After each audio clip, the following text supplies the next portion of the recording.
Om Namo Bhagavate Vasudevaya. Om Namo Bhagavate Vasudevaya. Om Namo Bhagavate Vasudevaya. So we are continuing with Bhagavad Gita as it is, chapter number 13, Nature, Enjoyer, and Consciousness. That's the title. We'll do verses 23 through 26, and we will learn the process of liberation. Text 23 in Sanskrit. Upadrashtanumanta cha bharata bhokta maheshwaraha paramatmeti chapyukto dehi asmin purusha paraha. Translation by Srila Prabhupada.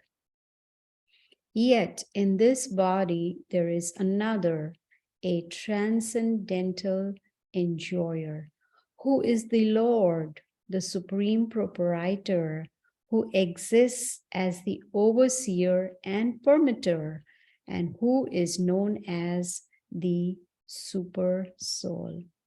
Om Agyanatimirandasya Gyananjana Shalakaya Chakshur Unmilitam Yena Tasmai Shri Gurave Namaha. Once again, thank you all so much for joining. So we are continuing, and we can see the few verses that we will take today is going to give us knowledge on how to achieve liberation. Now, so far, Krishna has explained in this chapter about the material elements, the material nature, what this body is made up of, fire, earth, water, fire, air, ether, and the other elements, and talked about the soul. Now he is saying that besides the soul, which is there in the heart, there is the super soul. And he describes who is this super soul. The super soul is the one who is the transcendental enjoyer, which means we are not the enjoyers which we think we are. So he is the supreme Lord. He's the transcendental enjoyer. He's the supreme proprietor. He is the overseer, and he's also the permitter. In other words, you can see he's also the sanctioner, the one who sanctions all our desires based on our past karma. And he says that besides the soul, whoever is there in the heart is known as the super soul, or Paramatma as we know him. So here he's talking about himself as the Paramatma in the heart. And we learned in this chapter that this Paramatma, he's traveling with us in all the bodies that we are taking. No matter which body we take, whether it is animal, human, insect, birds, aquatic, it doesn't matter. He is traveling with each and every living entity in all the different bodies. So he's not an ordinary soul like us, because when I'm traveling in this body, I cannot travel in other bodies too, because I'm just an ordinary soul. But Krishna, he is not an ordinary soul, because he's the Supreme Personality of Godhead.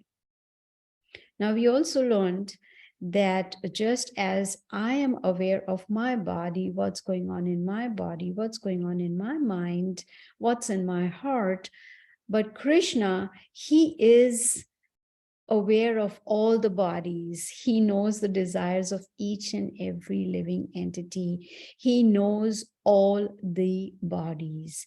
And that is why he's considered transcendental, and he's the enjoyer.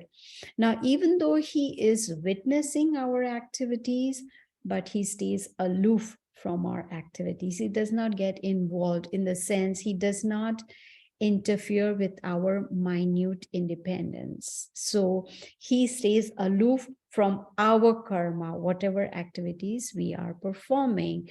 And he's just the overseer. He is the witness, so that he can keep a record of all our good and bad actions.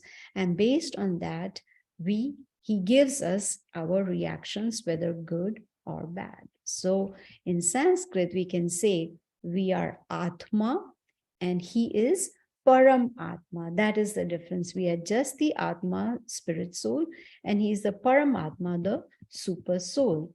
Now, because Srila Prabhupada says in the purport that because he is the Supreme Lord, he is present in all living entities and he sanctions whatever desires we may have, as I said, based on past karma. In the 15th chapter, we will learn verse number 15, where Krishna says, Sarvasya chaham hridi sani vishto. Sarvasya, in everyone's heart. Hridi means heart. He says, Sarvasya chaham hridi sani vishto. I am situated in everyone's heart. Mataha smritir jnanam apohanam cha. He says, Mata, from me comes remembrance, knowledge, and forgetfulness. So we choose, what do we want? Do we want to remember him, forget him? Are we interested in his knowledge? Whatever our desire will be, he will sanction that desire based on our desire. So it's important to understand, when we are understanding the Bhagavad Gita, it's important to understand who we are and also who is the Supreme Lord, Sri Krishna. So once we do that, once we understand not just theoretically, but even philosophically, and not just philosophically, but also realize it. And that realization comes when we put Bhagavad Gita into practice. For instance, we learned Karma Yoga in chapter 3 and 5. We learned about Bhakti Yoga in chapter 12. So when we are getting on this knowledge and when we put it into practice, then there is realization, and that is a stage called stage of self-realization.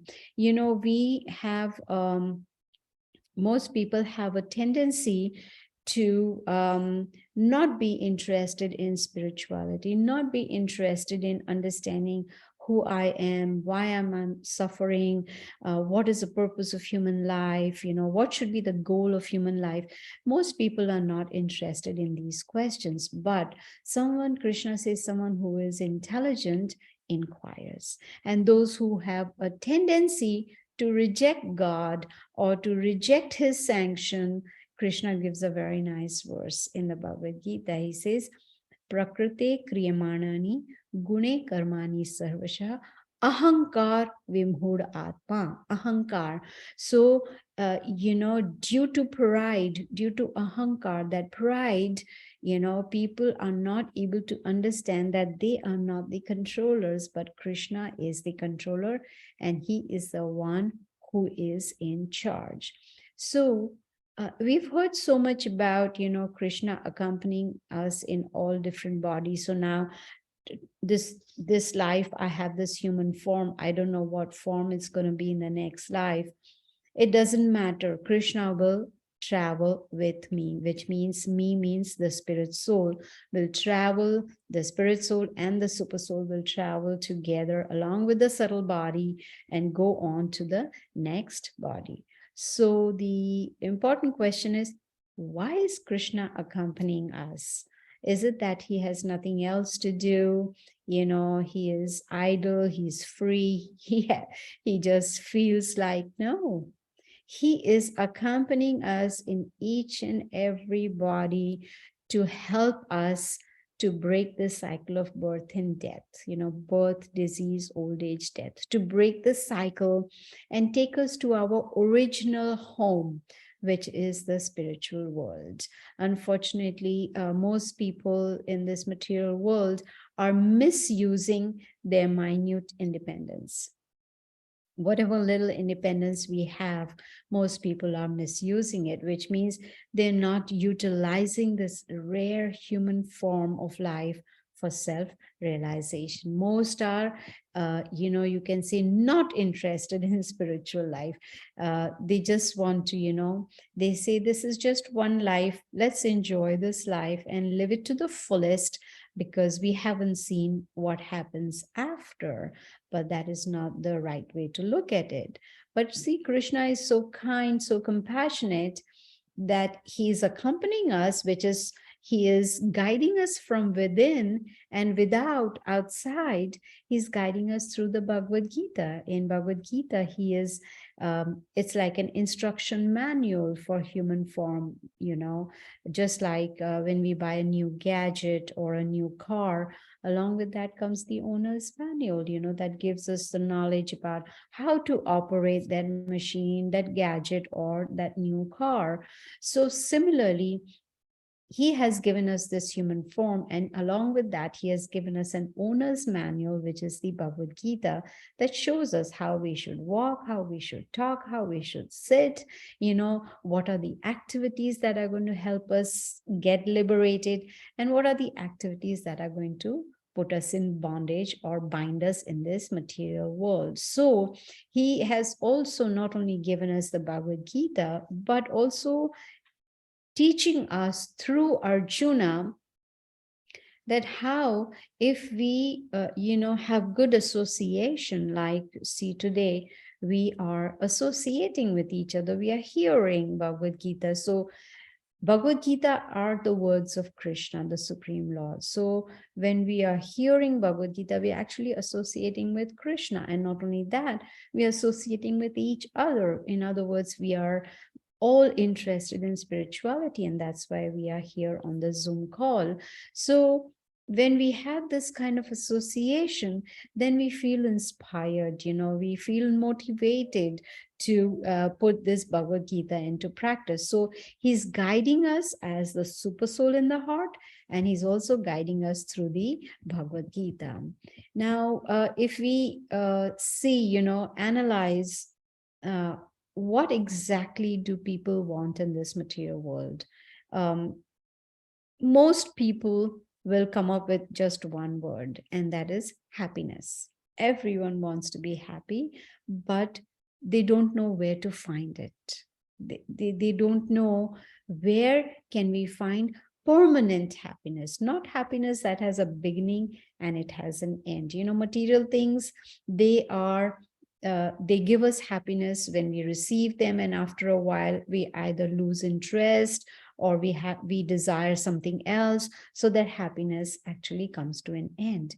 But Bhagavad Gita is showing us a way how we can attain permanent happiness even while living in this material world, even while living in this material body, even while working, going to office, taking care of family, associating with friends and relatives, and, living a normal life. You can still be able to attain permanent happiness even amongst all these activities.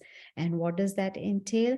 Just change of consciousness. All we need to do is just change our consciousness, and that is how we will be able to attain permanent happiness. So in chapter 5 of the Bhagavad Gita, Krishna gave us an indication about this permanent happiness. He said that if one is peaceful, then one is automatically happy. And that's logical. So what is the peace formula? Towards the end of the chapter, in fact, excuse me, the last verse of chapter 5, which is entitled Karma Yoga, Action in Krishna Consciousness, Krishna says, Bhoktaram Yagna Tapasam Sarva Loka Maheshwara Suridam Sarva Bhutanam Gnatva Mam Shantim Richati. Shanti means peace. So he says, someone who wants to be peaceful, then one needs to understand that Krishna says, I am the Bhokta, I am the enjoyer. Maha Ishvara, I am the Lord of all. Like I am the Lord of all planets, demigods, everybody. So when we hear this knowledge and kind of understand it, then we will be able to be peaceful. So he's giving us a peace formula right in the beginning of Bhagavad Gita, which is chapter number 5. But as with anything that we might want to do, we definitely need faith, basic faith. For instance, if I want to learn karate, I, approach an experienced and bona fide, a certified teacher, karate teacher, who can teach me how to, make me learn karate.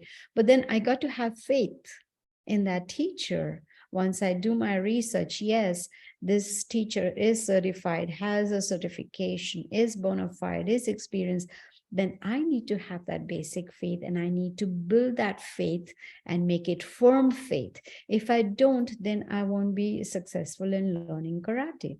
The same applies in Bhagavad Gita too. We have basic faith in the sense that, it's been proven that Bhagavad Gita is the summary of all the Vedic literatures.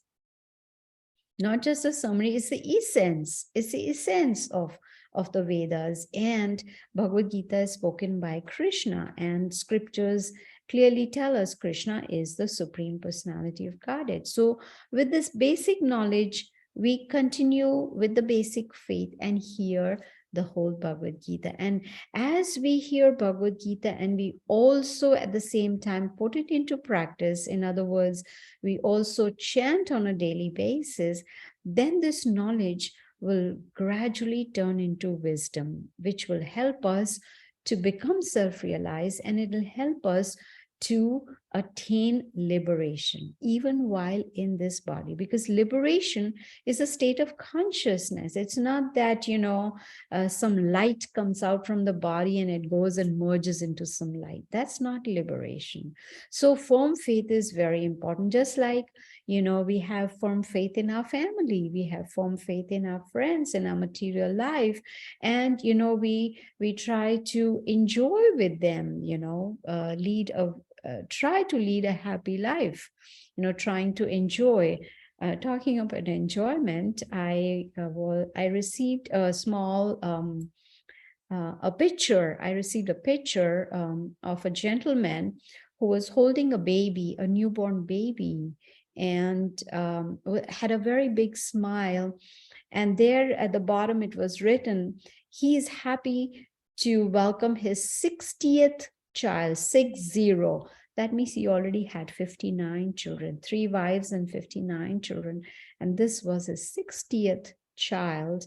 And he hopes to have many more in the future.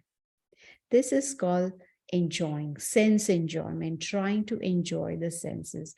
There is no harm in having children, but it becomes a duty of the parents to make sure that the children not only get material education, but they also get spiritual education side by side, that they understand the purpose of human form of life, that they are able to change their consciousness and spiritualize their consciousness so that they can really clearly see, have the clear vision of what is right and what is wrong. And for that, intelligence is required. And Krishna says, Tesham satata yuktanam bhajatam priti purvakam dadami buddhi. Buddhi means intelligence. He says, anyone who worships me with love and devotion, he says, I give them the intelligence by which they can understand me. So for us to understand the Bhagavad Gita means to understand Krishna.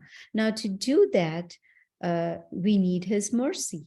And his mercy will come only when we worship him with love and devotion. And the best form of worship that is recommended even in the Bhagavad Gita is to chant the holy names of the Lord. Let's see what he has to say in verse number 24. One who understands this philosophy concerning material nature, the living entity, and the interaction of the modes of nature is sure to attain liberation. He will not take birth here again, regardless of his present position. So you see, here is a process of liberation. What do we need to understand? We need to understand the material nature. How does it operate? Material nature is Krishna's energy. Then he says to understand the living entity, that is us, the spirit, soul, and then the interaction of the modes of material nature. You see, so that is important. And how how do we do that? How do we understand that? How does the material nature work? How do we understand who we really are? What is my prescribed duty, and how do the modes of material nature affect us? Modes of material nature are ignorance, passion, and goodness. We will learn a lot about it in the next chapter, which is 14, entitled Modes of Material Nature. So there, of course, in the 14th chapter, we will see how, different kinds of food, charity, austerities, all these, they fall into different modes. And once we get that knowledge, then we'll be able to analyze ourselves and see, what am I doing? Am I eating food in the mode of ignorance, passion, or goodness?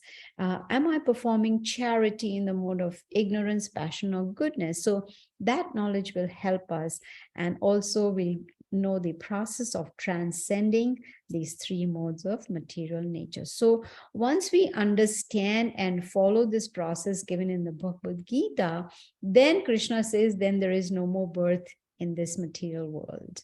So that brings us to the point of qualification. We need to qualify ourselves, just like when I was in India and I had to migrate to the US. I had to qualify myself. I had to, present all the requisite documents and, go through the interview. And the authorities had to, try to understand whether I am qualified to come to the US or not. And once they saw that I was, then they stamped my passport that yes, I can come here. So similarly, to go back to the spiritual world, we need to qualify. To get liberated, we need to qualify. So if we follow the Bhagavad Gita, then we will be able to break the cycle of birth and death. Krishna is giving us knowledge about liberation. He's telling us He's the Supreme Lord. He's telling us we are his parts, spiritual parts. He's telling us that we have come from the spiritual world, and he's also guiding us how to go back to our original home. So to do that, we definitely need to have sincere endeavor, learn the Bhagavad Gita and put it into practice. That is how. Just like, let's take an example of a GPS, right? What does GPS do? GPS is able to guide us to our destination. But first of all, we need to input where we are. And then we need to put in the information, where do we want to go? Based on that, the GPS is going to guide us to our destination. So similarly, we need to know, where are we? We are in the material world. Where do we want to go? We want to go to the spiritual world. What is that GPS? GPS is the Bhagavad Gita. Bhagavad Gita is guiding us how, if we follow the directions in the Bhagavad Gita, then we will be able to go back to the spiritual world. Let's see what Krishna says in verse number 25. Excuse me. Some perceive the supersoul within themselves through meditation, others through the cultivation of knowledge, and still others through working without fruitive desires. So here we can see that there are three ways to perceive the supersoul within the heart. One is meditation, the other is cultivation of knowledge, and the third aspect is to work without fruitive desires. Now, if you remember, I'm not sure if you do, but in verse number 22, Krishna said that the living entity in the material nature thus follows the ways of life, enjoying the three modes of material nature. This is due to his association with that material nature. Thus, he meets with good and evil among various species. Now, verse number 23, it gave us the process how this verse number 22 can be implemented. And verse number 24 is teaching us how to understand the relationship between us, the spirit soul, and the super soul, which is Krishna himself. Now, this verse number 25 is giving us other methods of liberation. The first one it talks about is meditation. Now, if you notice, Ashtanga yogis, they do meditation. And what do they meditate on?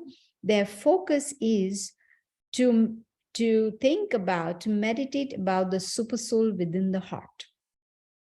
That is their, only focus in meditation, to realize the super soul or Paramatma within the heart. Now, the second method of liberation he's talking about is knowledge. Now, this knowledge that he's talking about is called Sankhya Yoga. And, how to know the super soul, detached from matter. Ancient Sankhya Yoga is a process, it's a process of devotional service, which was given by Lord Kapila Dev, and the third aspect he's talking about is, so first is meditation, second is knowledge, and third he's talked about is working without fruitive desires. Now, most people in the material world, when they perform any activity, they are looking for enjoying the fruits of that activity. The desire is there to enjoy the fruits. But here, he's talking about Nishkam Karma Yoga, which means detached work, no desire to enjoy the fruits of activities. Then one may say, then what is the point of working, if we are not going to enjoy? We can definitely enjoy, but in the right way, in the right consciousness. For example, let's say I got my paycheck today and I felt like eating something really yummy, get some ingredients and, maybe make a pizza or something, I feel like eating that. I want to enjoy that. There's no harm in doing that, but I can change the consciousness of that by preparing that pizza and first offering it to Krishna and spiritualizing that pizza, so that when I'm eating that pizza, I am not incurring any sinful reactions. You see, it's a karma-free diet. So the enjoyment was there, but it was dovetailed, it was, of course, the best thing is to start with the consciousness that I'm going to prepare the pizza for the pleasure of the Lord, offer it to him, and then I'm going to eat that spiritualized food, which is called prasadam or blessed food. So this is called working without fruitive desires. And in chapter number 6, which is Dhyana Yoga, Krishna ends that chapter by talking about the topmost yogi, because here he's talking about meditation. We talked about Ashtanga yogi. But he says the topmost yogi is, he says, yogi nam api sarvesham madgaten antaratma. The topmost yogi, sarvesham, topmost yogi is one who thinks of me within the heart. Now, the thing is that the age in which we are in Kali Yuga, it's not very easy to do meditation, because to do the right form of meditation, we need to go to the forest, all alone, no one around. There is a process given in chapter 6, how we have to lay kusha grass, deer skin, etc., etc. There's a process for meditation. So, that is not practical in Kali Yuga. Sankhya Yoga is not practical, but the best thing is to do Nishkam Karma Yoga, which is to work without fruitive desires. Let's take the last verse for today, which is number 26. Again, there are those who, although not conversant in spiritual knowledge, begin to worship the Supreme Person upon hearing about him from others. Because of their tendency to hear from authorities, they also transcend the path of birth and death. So there is some more knowledge over here about liberation, how to achieve liberation. So first of all, worship Krishna upon hearing from others, like you're hearing from me about Krishna from the Bhagavad Gita. So worship means first step of worship is chanting the holy names of the Lord. So the tendency to hear from authorities, just that tendency itself is so beneficial, so important, because Krishna says just the tendency to hear can help one break the cycle of birth and death and attain liberation. So what is the key word? Hearing. Hearing is very, very important. And if one hears with faith, especially with firm faith, then one is able to attain liberation, which means one is able to break the cycle of birth and death.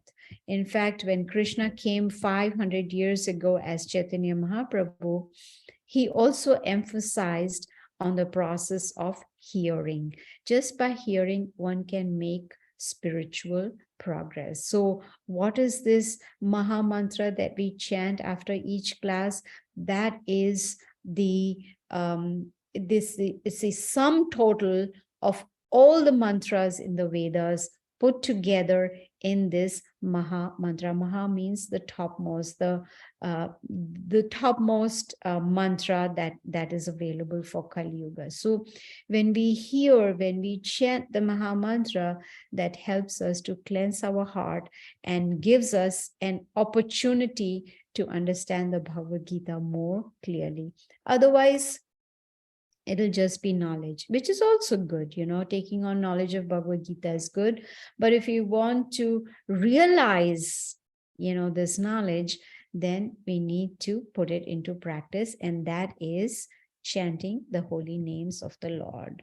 So we are very, very fortunate that we get an opportunity to hear Srila Prabhupada's Bhagavad Gita, which is as it is. It has no interpretations, no opinions, no speculations, nothing at all. So if we have, give a faithful ear to this Bhagavad Gita, then we will be able to get full benefit. In fact, these spiritual sound vibrations, they are the ones that purify the heart. See, so if we take on this process on a daily basis, then we will be on the path of liberation. So we got a lot of knowledge today in these verses from 23 through 26 on the process of liberation. So as I mentioned, chanting is very, very important. So what we can do is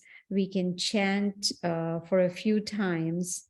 I'm not sure if Blanca has come for the first time or has visited us before, or Shalini, but I will put some links over here, and towards the end of the link, you can see is the Maha Mantra that we will chant for a few times. So we'll just chant maybe 10 times. And it's my humble request, if you can also chant along with me, that would be really nice. Hare Krishna, Krishna Krishna, Hare Hare, Hare Ram, Ram Ram, Hare Hare. Hare Krishna, Krishna Krishna, Hare Hare, Hare Ram, Ram Ram, Hare Hare. Hare Krishna, Krishna Krishna, Hare Hare, Hare Ram, Ram Ram, Hare Hare. Hare Krishna, Krishna Krishna, Hare Hare, Hare Ram, Ram Ram, Hare Hare. Hare Krishna, Krishna Krishna, Hare Hare, Hare Ram, Ram Ram, Hare Hare. Hare Krishna, Krishna Krishna, Hare Hare, Hare Ram, Ram Ram, Hare Hare. Hare Krishna, Krishna Krishna, Hare Hare, Hare Ram, Ram Ram, Hare Hare. Hare Krishna, Krishna Krishna, Hare Hare, Hare Ram, Ram Ram, Hare Hare. Hare Krishna, Krishna Krishna, Hare Hare, Hare Ram, Ram Ram, Hare Hare. Hare Krishna, Krishna Krishna, Hare Hare, Hare Ram, Ram Ram, Hare Hare. So you see, it's very, very simple to chant like this. And so we'll conclude here with verse number 26. If anyone has any questions or comments.